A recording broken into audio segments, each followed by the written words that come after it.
Hi, everyone, and welcome to today's program, The Past and Future of Comics. My name is Allison Cuddy, and I'm the Artistic Director here at the Chicago Humanities Festival. You can learn more about our upcoming programs or even help support us at our website, chicagohumanities.org. And by the way, all of our digital events have captioning, which you can access right here in YouTube. This program is part of Art Design Chicago Now, which is an initiative funded by the Terra Foundation for American Art that amplifies the voices of Chicago's diverse creatives, past and present, and explores the essential role they're playing in shaping the now. CHF is proud to partner with Terra on this initiative, and we will feature more ADC Now programming this coming fall. We also thank our partners at the City of Chicago's Department of Cultural Affairs and Special Events. Their exhibition, Chicago, Where Comics Came to Life, 1880 through 1960, runs June 19th through October 3rd and is curated by comic artist and author Chris Ware and cultural historian emeritus Tim Samuelson. Thank you also to our partners at the Black Metropolis Research Consortium. Dr. Grace Gibson was a fellow with the consortium, and her archival research there is reflected in today's conversation. We are very lucky to have two wonderful talents with us today who in different ways are exploring the role of Black women creators and creatives in the world of comics and comic book making. Dr. Grace D. Gibson is a Black future feminist and scholar at Virginia Commonwealth University. And Bianca Eunice is a Chicago-based cartoonist and author of Say Her Name. So they're going to start today's program by presenting some of their work. Grace will start, followed by Bianca, and then they will be in conversation. So here we go with Dr. Grace Gibson. Thank you, Allison, for that. It is truly a pleasure to be with you all today, and so excited to kind of give you all a little sneak peek into some of the work that I am doing as a scholar in comics and African American studies. So where does all of this begin, this project that I'm working on? It began in Champaign, Illinois in 1986, so not too far from Chicago, a little bit in the center there of Illinois. My grandmother used to give me the funny papers when she was reading the newspaper, and because I wanted to be like her. So while she read the newspaper, I needed to have my own. And by getting into the funnies, this sparked my interest in comics. So at a very young age of 5 years old, I was already into the comic strips, into cartoons, and thinking like, where do I fit in here? Where does this begin? And my love of the funny papers would eventually lead to what I would do in my graduate work, and ultimately what my book project is centered on. And so another key moment for me that with regards to my book project was this moment that happened in March of 2018 when 2-year-old Parker Curry stopped in her small tracks to the surprise amazement of this portrait of former First Lady Michelle Obama at the National Portrait Gallery in Washington, D.C. Seeing an image such as this really took me back to my childhood of seeing images that looked like me, and the importance of this idea of representation matters. And seeing, a young Black girl like Parker, encountering this striking image is a very extraordinary and singular moment that we get to see unfold in real life. And so historically, images of inspiring Black women and girls, whether fiction or reality, is nearly impossible, but nonetheless is essential. And so for me, at the heart of it all, this book project is a conversation starter and a tribute to the Black female characters and creatives within comics, comic strips, and so forth, who have and continue to sojourn through the comic book and graphic novel landscape. So the first chapter in which I'm going to engage with this project is entitled The Future is in Her Hands. And here I'm looking at two specific characters, Lunella Lafayette, also known as Moon Girl, which is the first image, and Riri Williams from the Ironheart series.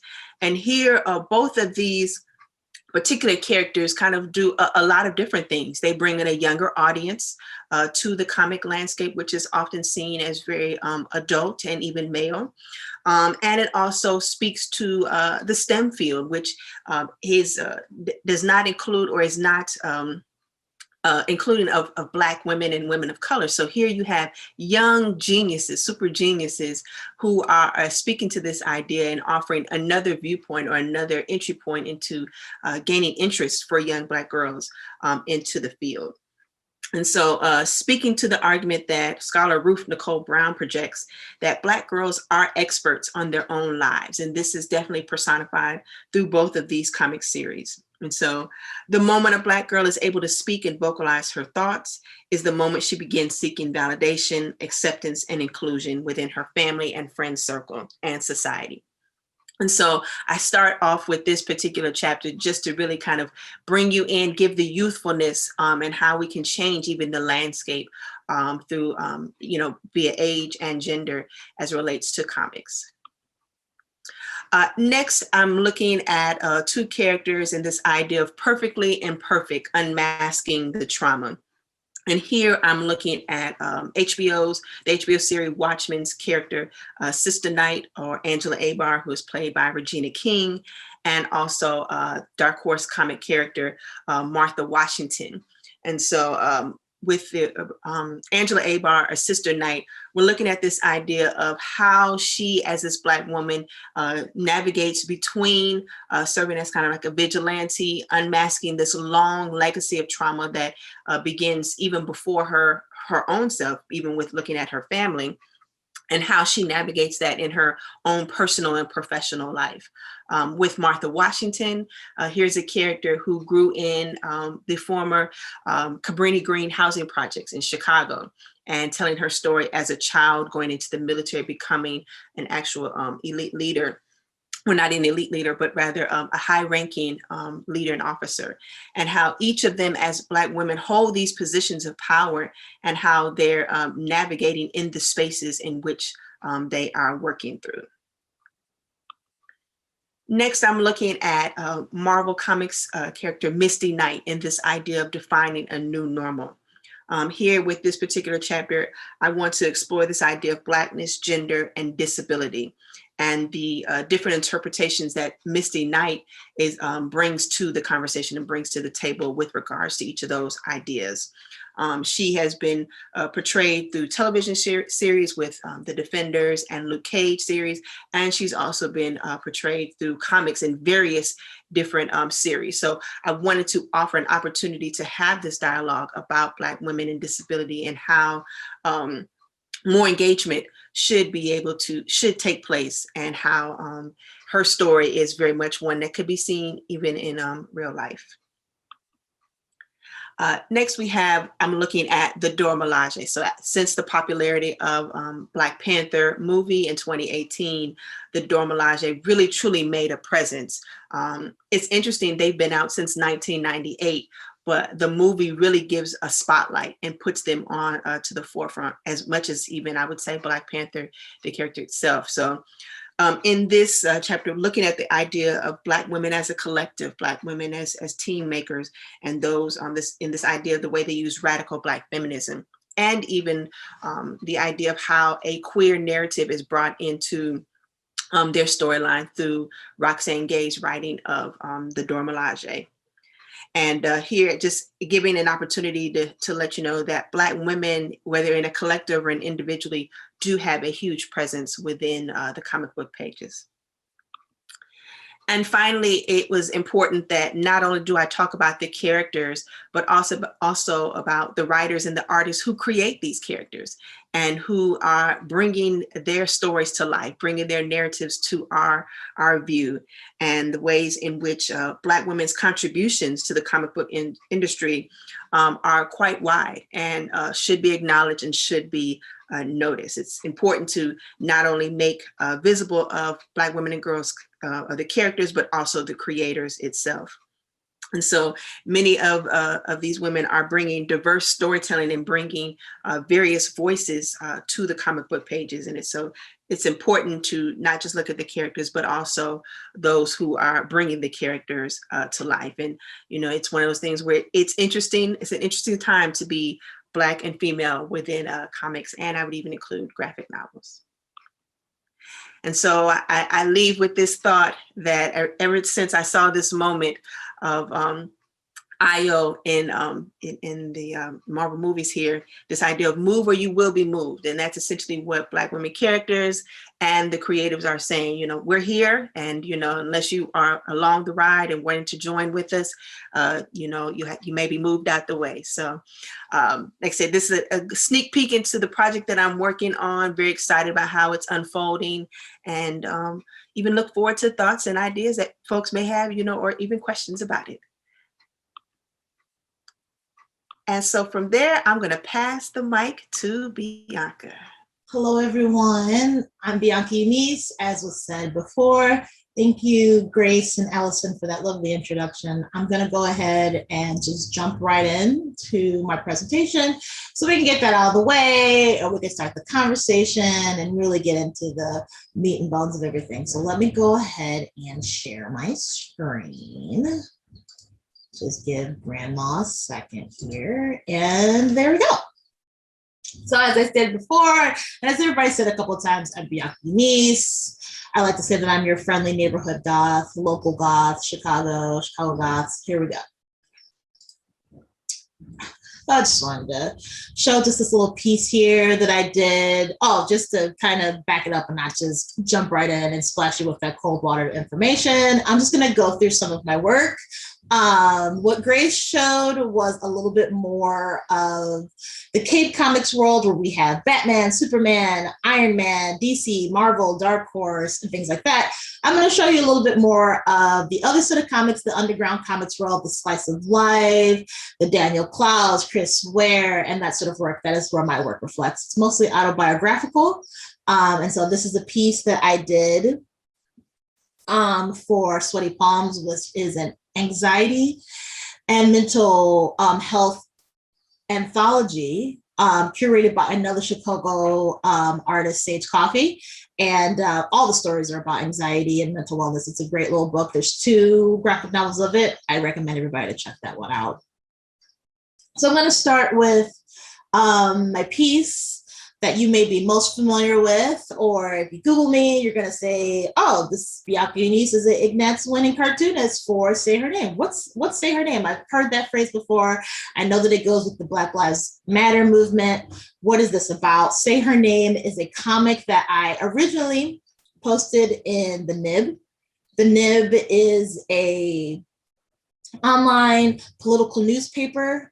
Imagine CNN or Huffington Post or any Washington Post, New York Times, sort of hitting you with news. The Nib is another version of that, but it's all comics, which I think is great. I recommend it to people, especially if you are interested in the issues, you don't necessarily know how to go about getting into them, or you're a little nervous, or you want to see different perspective, different views, people who represent these voices. Check out the Nib. Just like the pen, thenib.com. This comic started off there. It was originally called The Weight of Being Black in America, but then I republished it in the South Star Weekly, a local Chicago newspaper, and I called it Say Her Name. The story was about a real life experience that I had with the Chicago police, where I almost lost my life. Like many Black people in this country who have to deal with the violence of police brutality. This is my story of that, and I'm a survivor of that. And this is that tale. So definitely check that out. That's something you're interested in. And this is sort of my style. I will kind of also just pause here and say that if you see sort of like these floating panels, this is autobiographical. This is not, Marvel, Spider-Man, and those types of things. So this is going to be a little bit more of a conversation, a storybook, a storytelling moment than a superhero. And then also beyond sort of the autobiographical longer form works that I do, I also was recently named the second Black femme cartoonists in the United States, so to be nationally syndicated. So what that means is there's 3 of us, thank heavens, but there were for a second just 2 of us. Barbara Brandon Croft, who has a comic strip, or who had a comic strip. I'm not necessarily sure if it's still in papers now, but I still know that she does work on it. Published nationwide. And then there's me, who joined the comic book series or the comic strip, newspaper strip series, Six Chicks. Six Chicks is a collaborative newspaper strip. There's 6 of us, hence the Six Chicks. And we each do a different day of the week. And we all split Sundays. And so I have Tuesday. The Tuesday strip is my strip. And this is just a little taste of the things that I do with my Tuesday strip.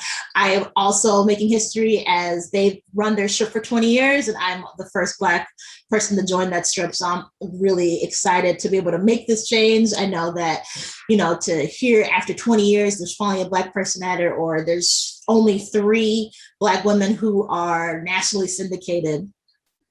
I'm glad, I'm proud and excited about these historic moments, but I also hope in the future that these changes and the room gets more filled up with diverse voices, because I think that's super important. So I like in my Six Chick strip to do sort of, slice of life, funny gag comics, think Nancy, Popeye, Baby Blues, Zits, and all that kind of fun stuff. Kathy is definitely a big influence for me. I love her work. I own originals that are behind me. She's great. So here's a little comic about me being goth with wearing the mask as we're in this pandemic, and I'm asking, I wonder if anybody's able to tell if I'm wearing black lipstick, which right now I'm wearing a nice brown, but normally I'd be wearing a black. If it was nighttime, it's day. Let's keep it daytime. And here there's another comic strip where I am asking, are you sure it's a good idea for us to conjure ghosts from the past? We have this joke, me and my partner, about cemeteries and going to these places and spirits and stuff like that. And, when you go backwards, you never know if the person is cool with Black people. And so as we talk about my strips, I have to mention this strip that went viral last summer during the height of the uprisings and the Black Lives Matter movement and the pandemic. So we have this crossroads of public health and social health and all these other issues happening at the same time. I wanted to do a comic that reflected that.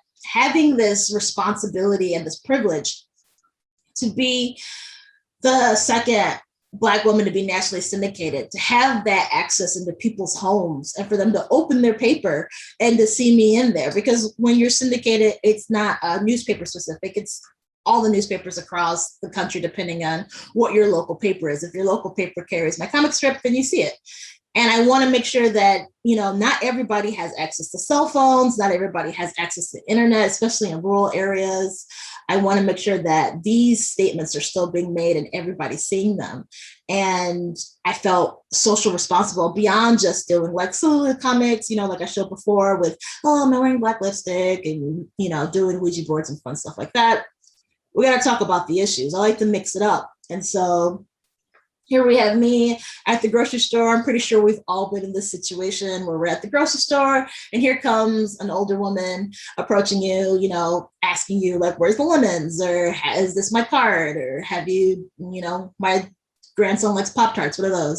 Things like that. And so just a simple interaction where I'm wearing a shirt famous from George Floyd and Eric Garner saying, I can't breathe, the last phrase of people before they lose their lives to police brutality. Wearing my protest shirt or in the grocery store, it's a great place to wear one. And here comes another woman up to me saying, if you can't breathe, then take that silly mask off. And so there's this understanding where Black issues and social justice and things like that are simply things that marginalized people are complaining about. They're uncomfortable about oppression, and not the oppression is both systemic, violent, and more uncomfortable than just wearing a mask. A mask is saving lives. That's it, but it's breathe through your nose. And so after that situation, it went viral.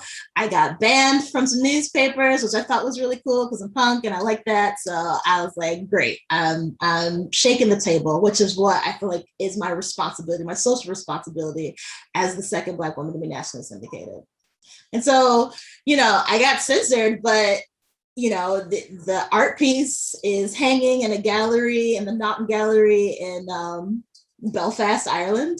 So you can go see it in Belfast, but you can also come see it in Chicago at the show that was mentioned before. It's going to be at the Museum of Contemporary Art this summer. I'm excited for people to see this. And there's going to be some other pieces of mine. It's going to be a bunch of things that you can check out of my work, my process. It's all going to be there. So I'm really excited about this. And that's kind of a ha-ha when you think that you're shaking the table, when you think that you're doing too much and maybe push it too far. That's when you're really making a statement. And there's some other work that's hanging there. And then beyond that, beyond the strip and the political stuff, I also just do long form autobiographical comics. This is a little blip of some work that I did about the intersection of emotions and my Blackness and being afraid to show anger out of fear of being labeled an angry Black woman. And even in the moments where I was justified to feel oppressed and mad and silenced, which is a feeling that a lot of women and marginalized genders feel, but they also feel like they're unable to express that out of fear that they're going to be labeled or put into a box of having a temper, having an attitude, and so forth. There's so many dog whistles that are being thrown in over policing and virtue signaling Black women's emotions. I want to do a story about that. And so a lot of my work is intersectional.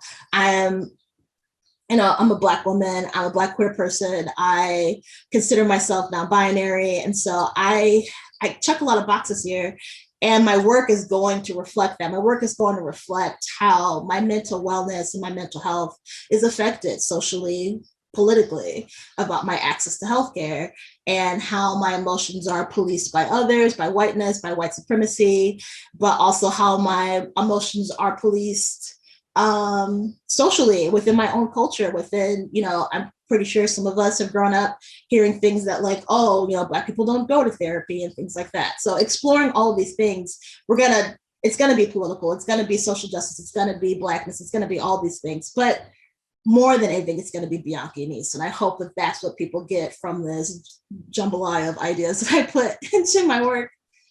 And so here's another form of that. I love music. Again, punk, goth, Chicago kid, second generation club kid, I love to say. And so, because my parents were club kids too, they were weirdos, they were artists, they're still alive. I don't know why I say that in the past tense. And so this is work about music and my relationship with my family, my relationship with men, things like that. It's a comic that I did for Believer magazine, more towards the long form stuff and autobiographical.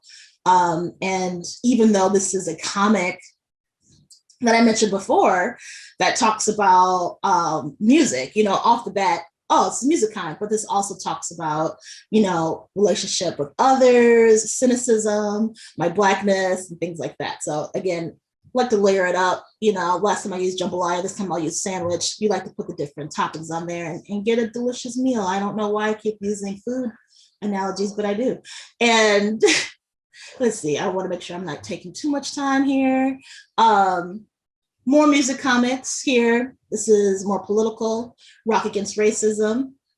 If you're unfamiliar with that movement, please check it out. It's very inspirational, aspirational about British youths coming against fascism in the UK through music, which I think is a great platform to get the word out there, especially through punk and folk and rap and R&B. Like Black people have always used music as a tool to amplify ideas and political voices. So I definitely like to talk about that. This is a little bit about, what's his name? I'm not Peter Frampton, George Clapton. I always get those names confused. George Clapton, not Eric Clapton, George Clapton, Eric Clapton.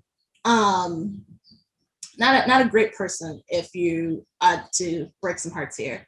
And I talk about that in this comic, about this very drunken hate speech that he had, which you can Google if you're curious. And but my favorite above all things, again, it's just doing simple little comics, just slice of life about my weirdness and things like that. So this is a little taste of a work that I did, which you can get in my shop. If you're curious of reading these things yourself, just go to biancaeunice.com, everything's there.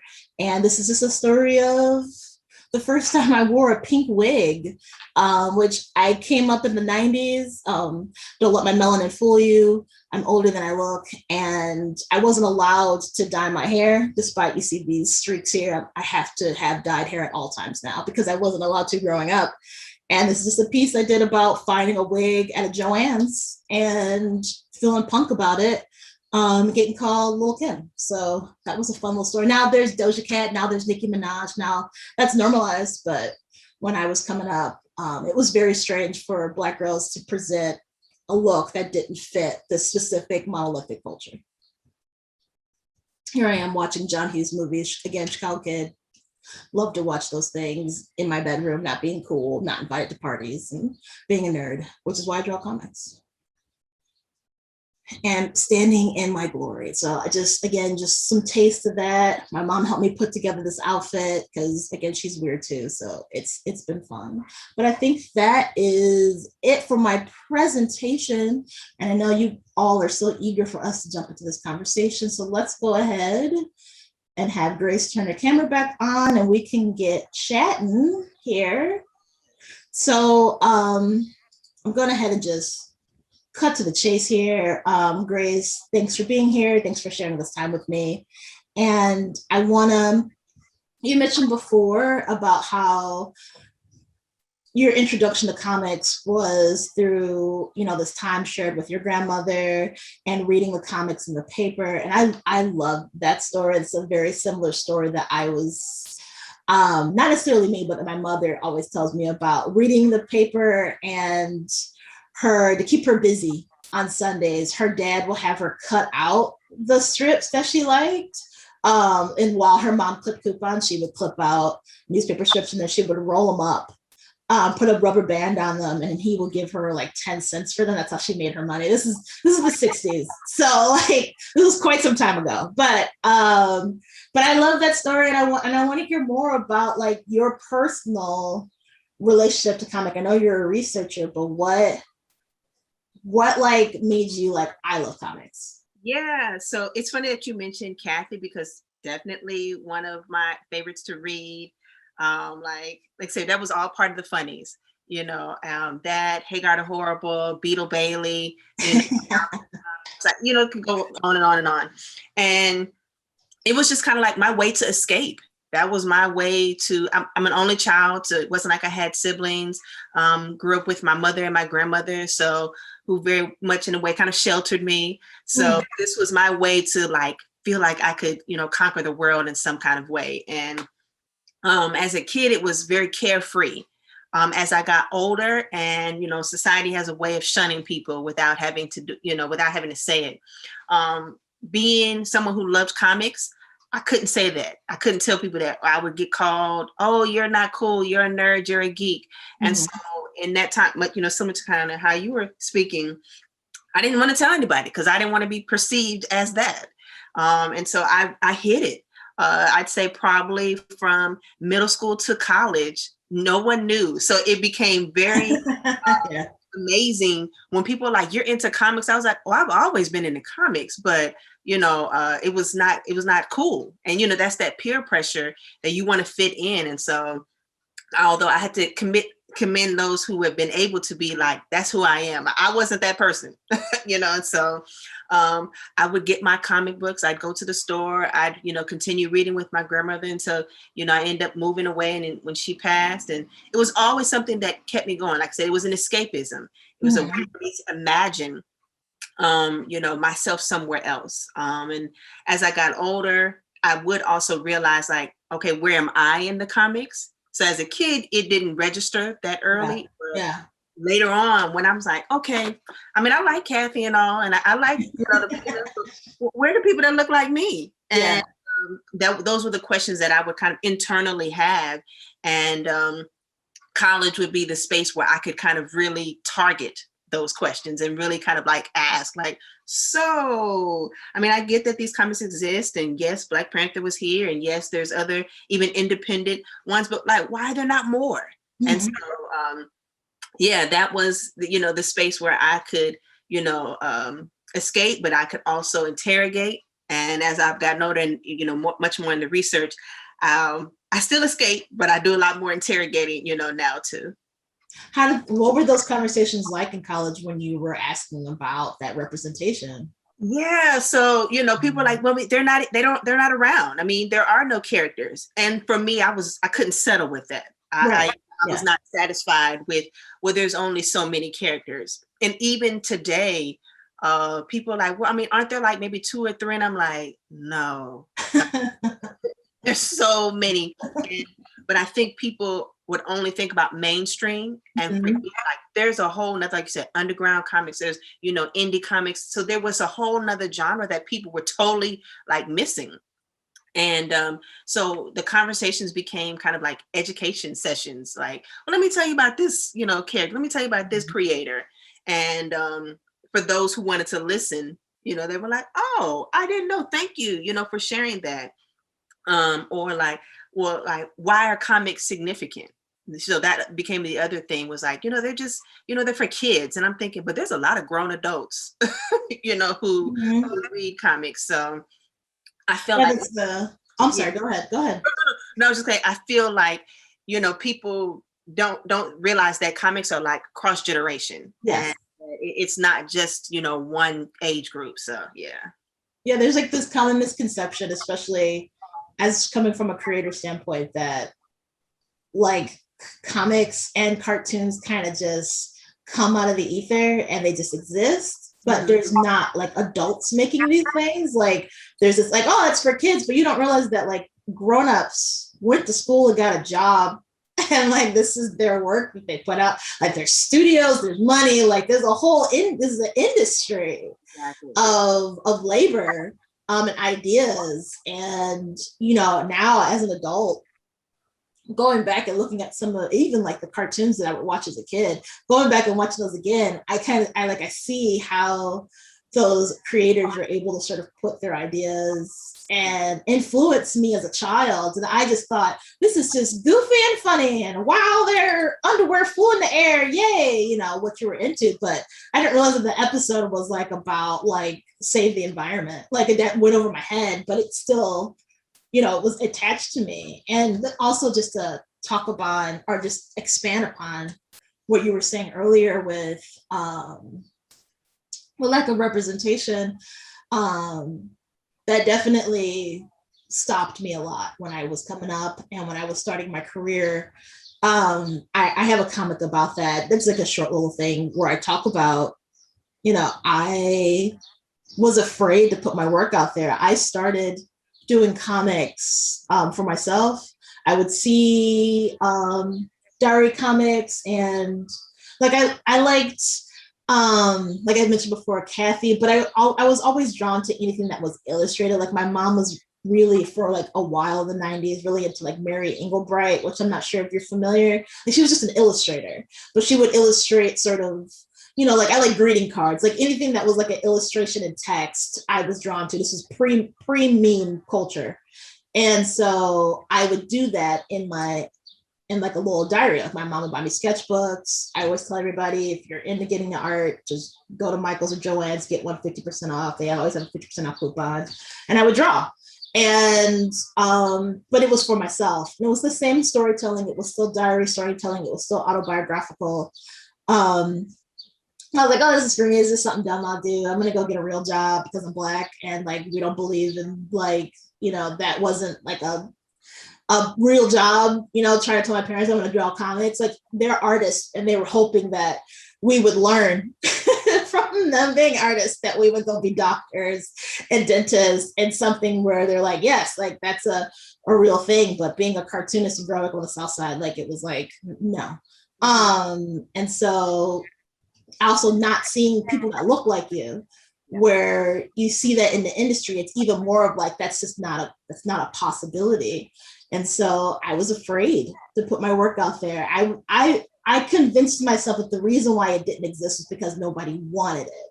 Right. And so I remember just like crying and just being like, nobody cares to see this. Why would anybody see this? Like, and like people encouraged me, and they're like, oh, it's really cute. You should, post it online. And back in the day when you had to like build your own website, you know, I did that and put my work on there. People started reading it. And it was kind of just as natural as that. And people were like, oh my God, thank you for doing this work. Thank you for putting this, you know, the reason why I draw myself is just simply because I just wanted another brown, you know, another Black person to exist in the comic world. And I was like, I'll put myself there. I'll just throw myself into that world. And I wanted to be a Black person that reminded me of, that's like weird and doesn't fit into sort of like the stereotypical idea of what they think a Black woman should represent, which honestly, I don't think any Black woman represents a stereotypical idea of what someone else who is not Black may project an idea onto us. And so to put that there, but I just wanted to, you know, expand on that idea that you were saying, and just like, that's why I do it. And you know, over the years, I've learned some lessons. Like I love black and white, and I used to kind of just draw myself and not color myself in. And people were like, I love that little curly haired girl you draw. She's so cute. And she reminds me of me. And I would see the person saying that to me. And I was like, oh, so I learned to color her in. So people knew that she was Black and that she was me. And it wasn't just some random curly haired woman. Because that's important. It's important for me, but to see the image of myself and just see the Black person above everything else. And then, you know, read the comic if you want to. But let's go ahead and just... Let me say this too. Sure. What you do gives me something to do. So I say that in the sense of like, for, you know, when I did my thesis, it was hard trying to find, you know, research and work on, you know, from those folks that look like me, because that was my purpose. So the more you do gives more for me to work with. And so it's one of those things where I'm like, thank you for what you do, because that gives me more material to work with, more material to tell people and share. So this is like a give and take. You know, as a researcher, I can say, okay, you all were looking for a character that looks like you or that relates to you. Here you go. And so no longer do I have to say, I don't know, let's look and see. You know, it's like, okay, here we go. I got something for you.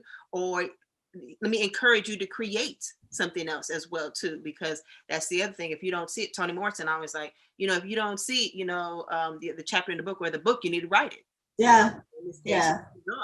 So I thank you for what you do, because that contributes to me as a scholar being able to continue to do the work that I do. Thank you. And like I saw, you know, what you were showing, and a lot of the work and a lot of people that you've mentioned, you know, like Roxane Gay and Eve and other people, they do work, they do Black Panther, they do the Cape comics, but it's lonely out here in the indie circuit, in the autobiographical circuit. I want more people that look like me in this industry. People ask me all the time, they're like, oh, what's it like? Do you like being the only Black girl in the room? And absolutely not. No, I want there to be more. It's nerve-wracking to be the only person in the room, and I want more people that look like me to look in the room, and I want people who look like me to have better successes than I do. Like I want to open the door over here, and I encourage Black people all the time. About leaving the try it, just try it. You know, especially if you're artistic and you're a storyteller, just try comics. You never know. Like, I mean, I look up to Aaron Magruder, you know, who created Boondocks, and you know, he's from the same part of the world, and he's from Chicago. You know, his comics and stories were autobiographical, but they weren't. You know, but they still told stories that I could relate to and were funny. I'll never forget seeing Boondocks for the first time in the newspaper. I was like, this is fresh. Like, this is different. It was a little risque. It was a little like, we could say this, because we were real respectable back then. We were like, like these are people didn't know about Karen yet. These are just things that were said amongst the communities, or the phrases and lingo that the world did not know about. And I'm grateful for the work he's put out there, and I still don't think that he's gotten his roses yet. So yeah. But to keep going on here with this conversation, sorry, I heard myself and I thought there was another question. Well, let me ask you this. So what about for you, comics, you know, makes it a space for you to, imagine liberation, imagine, this freedom, imagine, social, speaking about social justice. So what about is it for you, that makes comics an avenue or a medium to be able to do that? Can you ask that one more time? I'm so sorry. There's like things coming out there. There's like questions, and I'm like, ah.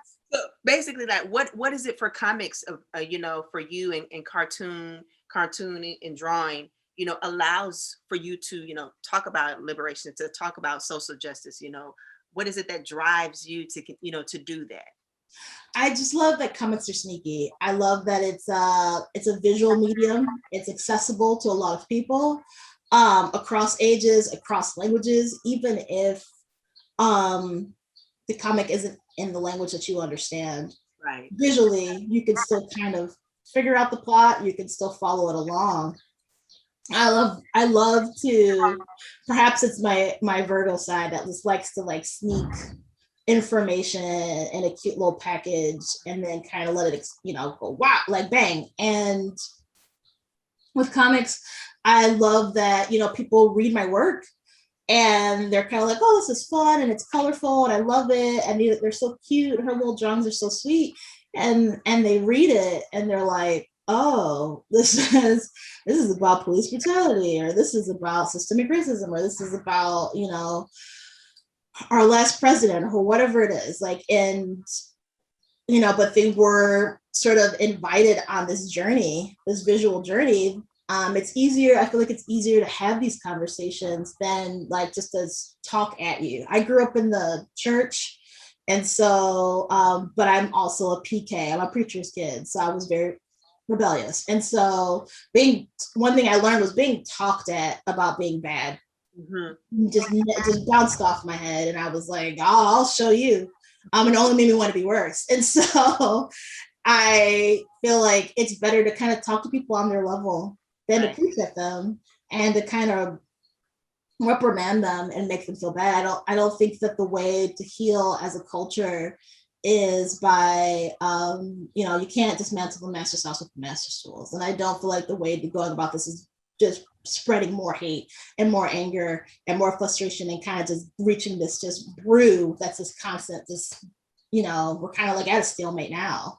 Right. And I feel like a lot of people don't realize how much white supremacy, misogyny, sexism, homophobia, and other things are just kind of embedded in just regular culture. Yeah. And they're unaware of it like altogether. And so having these conversations, just going up to somebody and saying, you're a racist, I feel like you've lost the conversation.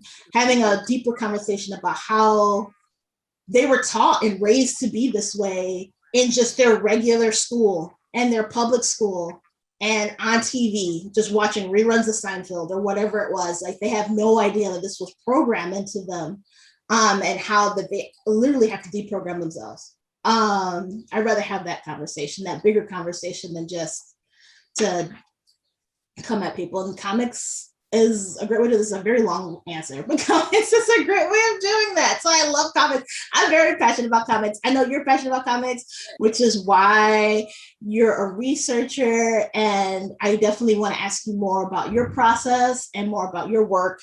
And so I want to talk to you a little bit about the history of comics. And if you want to talk a little bit more about that. Yeah, so when I start asking the question about where do the people who look like me, that led me in more about like this historical background of comics. So that's where I get to kind of dig deeper into why, if there is a Black presence, that it looks a certain way. And so, as we know, comics have been around for a long time. Even if we look at American comics, that's, early, 1910s, 20s, 30s. But if we just look at comics in general, or like representation of Blackness within, the comic strip or comics in general, that takes us even further, 1800s. So we're looking at things like there was this satire comic strip called The Glasgow Looking Glass, and how it, it parodied the fashion and politics of the times. So we're talking about 1826, where we're engaging with the history of comics telling stories, and what type of stories that they're telling. And then, you get into like 1848 with, a British series called The Surprising Adventures of Mr. Tuchango Jones. And so here you're looking at this protagonist, white protagonist, who gets captured by Black savages. So already we're getting problematic right there. What year is this? I'm sorry? What year was this? 1848. Wow. Okay. But also not in the US. So this is, we're talking about a British series. So, you have to go beyond American comics to really kind of like dig a little bit deeper into what's happening here. So the fact that we're saying like Black savages, so we're already saying that Black people are a certain type of way. They're portrayed in a certain type of light. So you're already seeing the embedded stereotypes and tropes, that would eventually cross the pond over into the US. And so it's not really until you get to 1905, you're getting Sambo characters. And so now this is where we're kind of like US, and we're even seeing, unfortunately, Mickey and Disney are they've had some bad runs here. I tell my students, this Mickey wasn't always the great, Mickey Mouse that you thought he was. And so having to, show these depictions of Black characters being seen as Sambo, and looking with having the large rings in the nose, because this was the perception of what Black people look like. Mm-hmm. And you're like, I don't look like that. So where did you get that idea from? And so it's I'm like, okay, it was like really problematic as I'm going further and further. I'm like, oh my God, like we're not even in, when I was born in the 80s, we still, we're still early on. And so it's really not until I'd say like the 30s where we're getting someone like George Harriman with the Crazy Cat series. We're looking at Jackie Orms in the Torchy Brown series, and how we're seeing these, related in the Chicago Defender, the Pittsburgh Courier. So it's not really until later on in the 30s and 40s where Black people are like, okay, we need to rewrite this script. We need to rewrite this narrative. And, but that's early on still, and there would still be a large gap before we see that kind of like come back again. Mm-hmm. One thing I definitely always like to point out is Orrin C. Evans' All Negro Comics that came out in 1947. And this would be seen kind of like as the first series that was created by a Black person, backed by a Black person. So that's 1947. So you're talking about 73 years ago. Now, we see more of that, but it would be a while before that. And so then, you have the Negro Romance series with Alvin Hollingsworth. And so, there's a long history of Blackness presence, and then its creators and its writers. And for me, that's kind of like where I'm like, wow, people need to know that. People need to get that. Yes, we can talk about the current time, the modern time, but you need to see why there's been a shift, why creators like you are having to tell a different story, because a wrong story was being shared.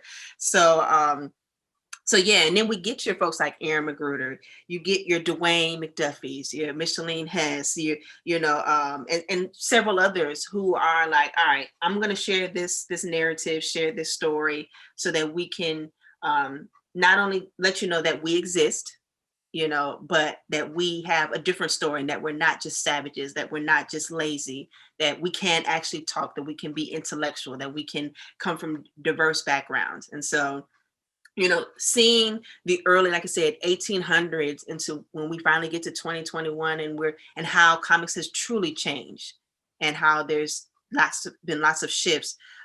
There's still more work to do, but I have to say that, I'm glad of the changes that have been made, and I'm excited to see, what else is left to happen, because there's still more. It's like we're not done yet by no means.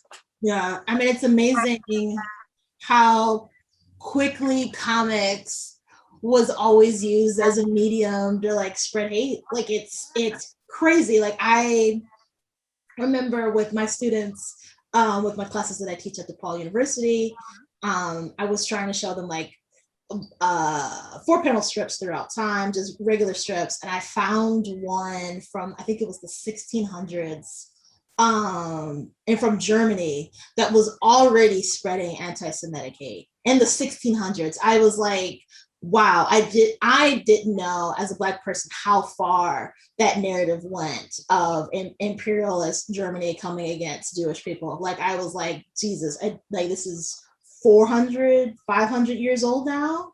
Yeah. And it's again why I feel like comics is such a great medium to do the opposite, to share love, to share information, to dismantle hate, is because of how it's always kind of like, you know, there's a lot of bad stuff out there. There's a lot of just like not great work that I'm not going to even mention their names to give them the platform. But you also mentioned George Harriman, which, as I mentioned before, I have my Ignatz that's named after his comic, Crazy Cat and Ignatz. And Ignatz was this little mouse, for those who don't know, who would throw bricks at Crazy Cat. And it's a literal brick that they give you the award. And my favorite tidbit about him is how, you know, he looks like one of my Creole uncles, where like he was white passing, and people didn't know that he was Black, and he would wear a little hat to cover his hair, you know, so people wouldn't know that he was Black. And like that's people need to understand. They're like, oh, cool. There was a Black guy that was a cartoonist in the 40s, but you don't realize that he didn't get a chance to even live that truth in that time. Yes, to have that opportunity. Yeah, to have to hide that or not share that, you know, because you want to make sure that you can somehow make sure your work is there. Like, people shouldn't have to be. You should be unapologetic about who you are. You shouldn't have to hide behind the pen, you know, behind the page. And so, yeah, it's exciting to see how we have been able to shift and change that. You know, folks are not afraid to talk about their work. You know, they're not afraid to tell the story and keep it 100, as the students, you know, would say. So, yeah. What do you see for the future of comics? What are you hopeful for? Oh man, let me tell you, I'm excited. I am hopeful. I mean, one thing that I can say, I've made many friends. And I'm consider you a new friend to add into the community, because I'm like, there's some bad folks doing some good work out here. You know, I'm like, the work is just coming in.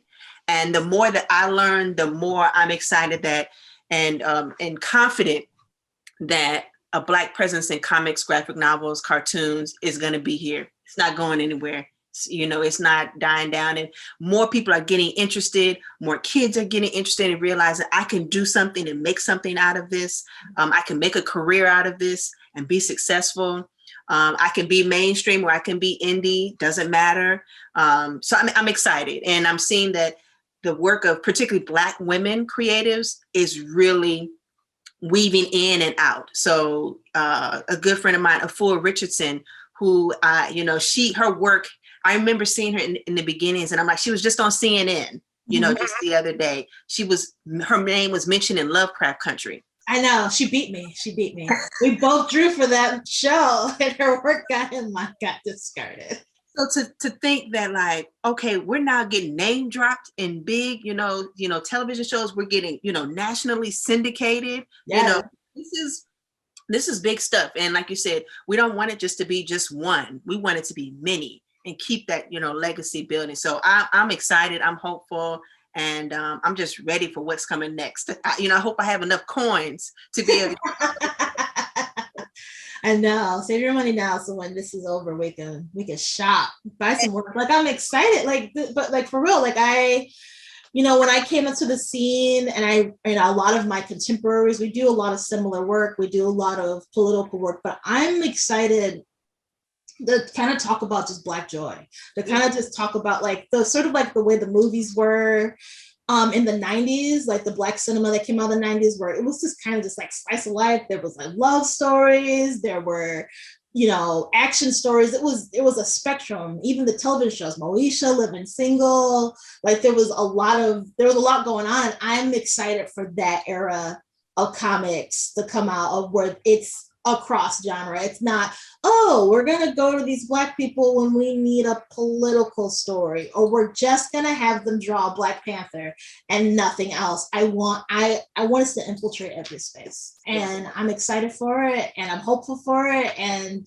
I'm ready to read it. Especially now, sitting in quarantine and watching TV has forced me to get back into reading and use that imagination that's up here, and I love it. And it's a gift. It's a privilege and it's a gift. And I think about my ancestors who had their skills and their abilities ripped from them and taken from them, and they weren't allowed to read, and it was illegal to read. And I hold that, and I love it. I love literature. I love reading.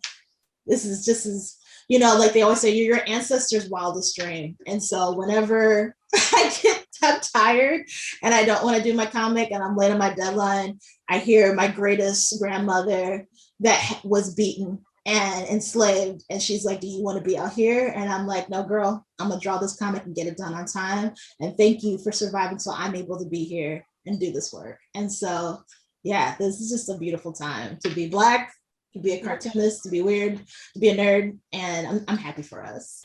And I'm also excited about Chicago. So I'm not from Chicago, I'm from Champaign, but you know, I'll take a little claim on. Be careful. I'm just glad that Chicago is getting on the map as it relates to comics and graphic, because so often it's New York, it's LA.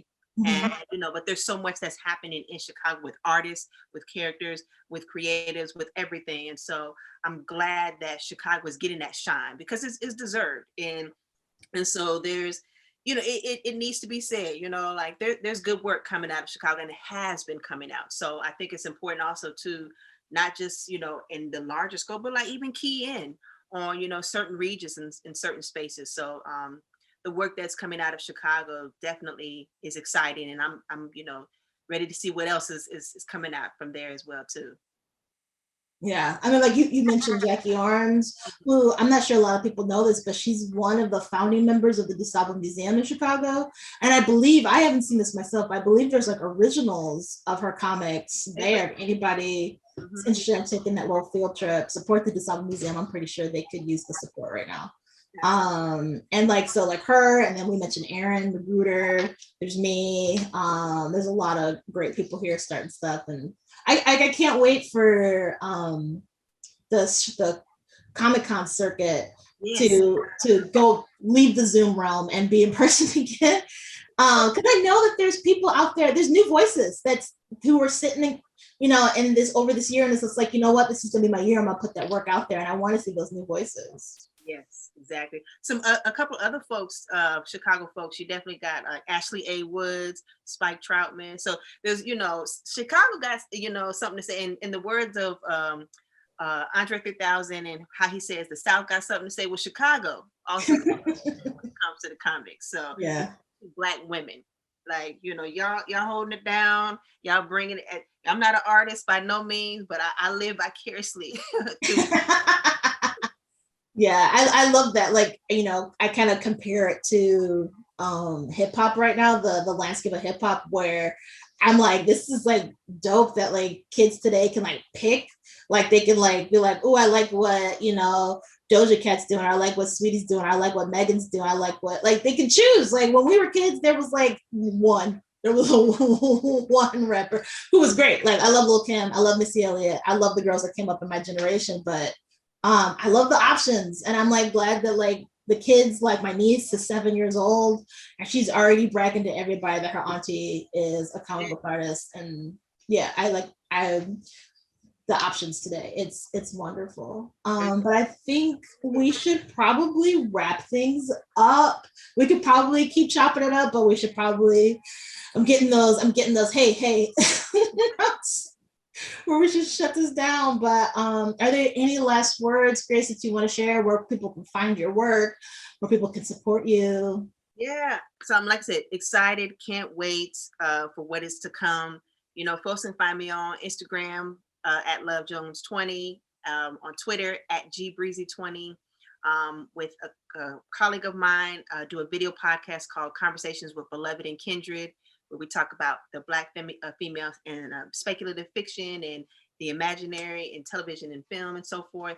And yeah, and I'm going to be actually in Chicago next month. So, looking to kind of dive into the work, and even, Bianca and I can link up and all that good stuff. You're going to come to the show?